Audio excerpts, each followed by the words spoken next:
What's up? Quick video on packing pistons. This is for Chris Martin Z4. I already packed 4 of them, but figured why not make some content. Cheers. All right, so I'm packing pistons, but also doing the connecting rod bearings. I already assembled the main bearings. Everything's good there. And add some B-roll or something like that. So these are a fractured cap rod bearing. That's cool. Fractured cap connecting rods. So the actual end cap here, like the rod was one piece, and then you crack it, and notice all little, it's not smooth. That makes it a perfect fit, about as strong as before it was broken. Pretty cool. Some manufacturers use this, some don't. Anyway, old bearing, swing it out, throw it out.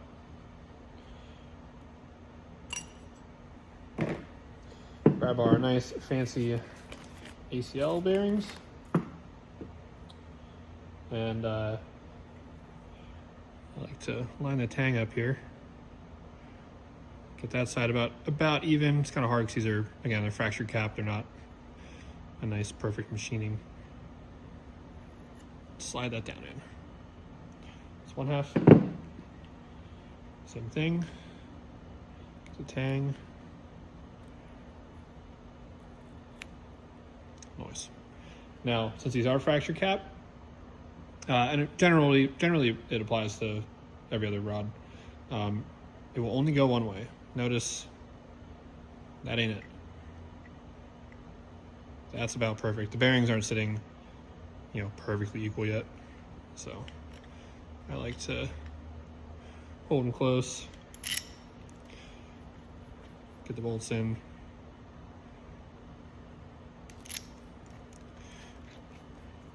I'm only reassembling for the time being. I'm not putting the rods in quite yet, so just don't want any of this to fall apart or, get jumbled up.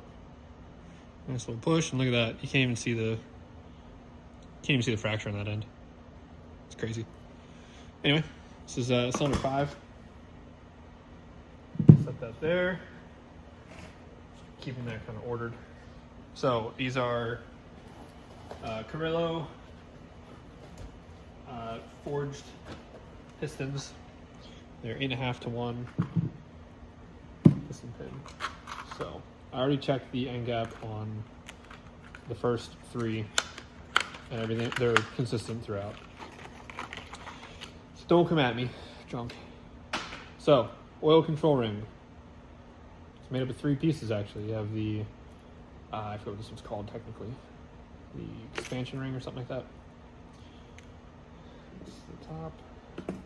So you have 2 of these really thin guys and the expansion ring. Notice the end of this, you want those facing upwards. I did put one on backwards and just out of curiosity look to see if it really did matter. And there are lots of dudes that apparently have assembled these upside down with no ill effect. So if you can see, the split is right there. So I like to orient that on something easily recognizable, like the piston pinhole. And then you want these not to line up with that split. So we'll just throw this one here. There are a million ways to do this. A million people will tell you you're doing it wrong. That's how I do it. I swing them on. So flip it around. It's kind of difficult to do. There's a camera in my way. Just kind of swing it. Don't pry any more than you need to, but also don't score the piston. But that's that. Fancy. Now, you have 2 more rings. You probably won't be able to pick it up. The secondary ring, compression ring. Maybe if my phone can, you can kind of see there. Notice how that's not a perfectly sharp edge. You can see the ridge in it. You want that facing downwards. So the end upwards, ridge downwards. So same deal. These are obviously tougher than the small oil control rings. So again, I'll throw one on this end of the piston. These are a little more likely to gouge, so you gotta be kind of careful. And again, don't, put a little mark, no big deal. Don't pry it any more than you have to. So that's on, this gap's on this side. Same rule applies. Top chrome ring, get the end for the top. Throw that. Try and get the one end started. Pry it just enough. That's that. Neat. Again, I've been at this for a while now. It's just time consuming. Need water. And fractured end, pretty neat. Looks very primal, but works better than most other ways. Full bearings. Bearings. Nice.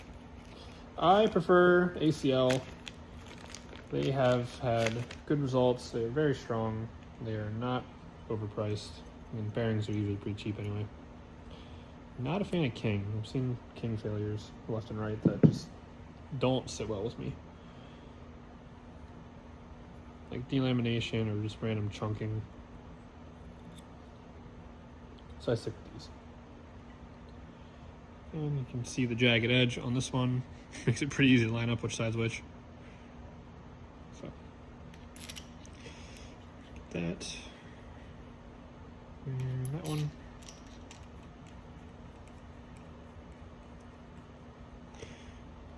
Push. This one's being a little more stubborn. I don't really want to fight it if I don't. Oh, there it goes. Anyway, that's that one. And our last piston. If I can do this unedited, it'll be pretty freaking cool.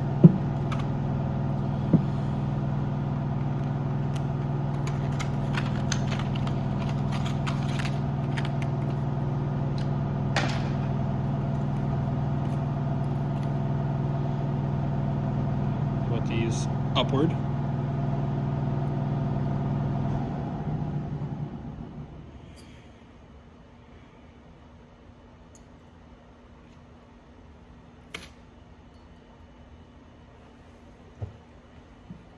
If I sit down here, it makes it significantly easier. I don't know if I'm on camera or not.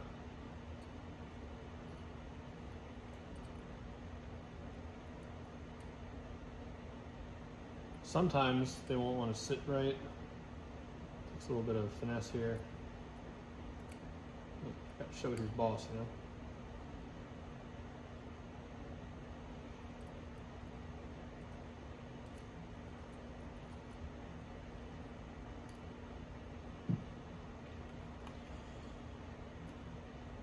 Easy. The cool thing is these don't have an up or down. They just exist.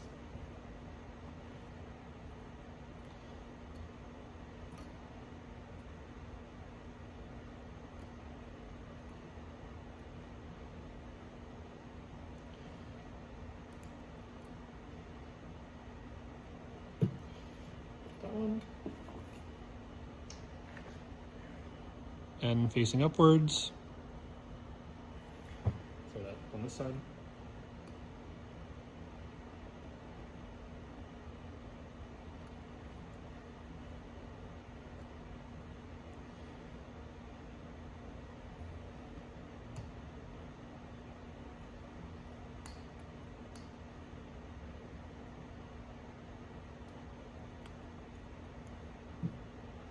Of course, too, as these are floating around, you can move more you need to. They move when your engine's running, so realistically, not the end of the world if you happen to line them up wrong.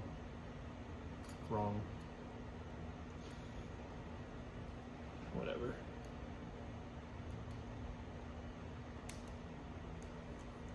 Done. There we go. Easy as that. Well, here we are. I don't feel like going any farther today. Kind of tired. So, that's that. Got to install the pistons onto their rods. I don't want to fight circlips right now. And then place them in their cylinders and torque them down.